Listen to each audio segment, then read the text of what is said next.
Okay guys, so here we go with a CPE multiple choice cloze. So pause the video now and try to answer it. Okay, so let's work through this together then. The origins of football. For anyone British and taken away, drawn in, brought up, turned out on a diet of football. The answer here, I think that's pretty easy to be honest, is brought up. Like brought up like you had your childhood. I was brought up on a diet of discipline.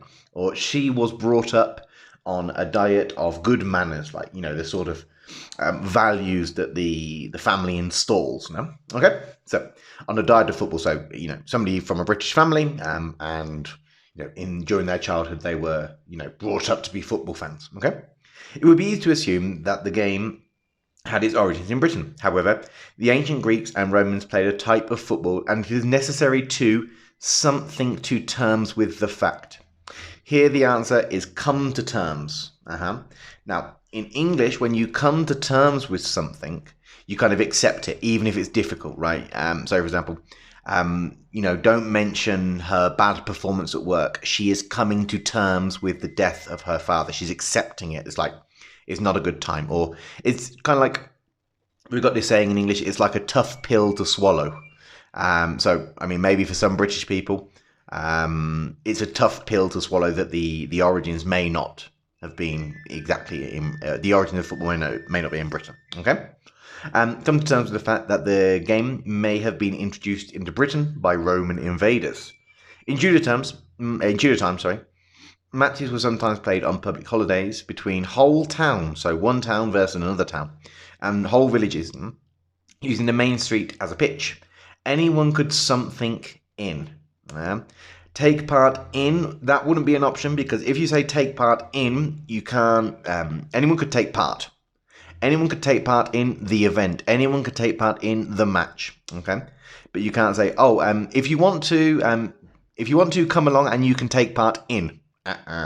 You'd have to say, if you want to, you can come along and take part, okay? So the answer here is actually join in. All right, play a part in, well, play a part in what?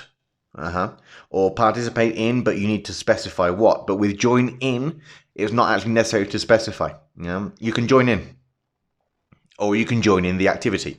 You can't say you can play a part in. It's like you can play a part in what, no? Or you can participate in. You can participate in what? You need to specify. Okay. Even on horseback, as no something experience, no previous experience. Okay. So no previous experience. So for example, in, you know, if you see a job ad, it might say something like, no previous experience required. So that's just a collocation. Previous experience or no previous experience, okay, was required. And there were no something to play by, no rules to play by, okay. So for example, you could say to somebody, oh, well, what are the rules to play by? Oh, the rules to play by are blah, blah, blah, blah, okay. Fine. But proud football enthusiasts can take something. Can take soul, head, heart, or mind. They can take heart.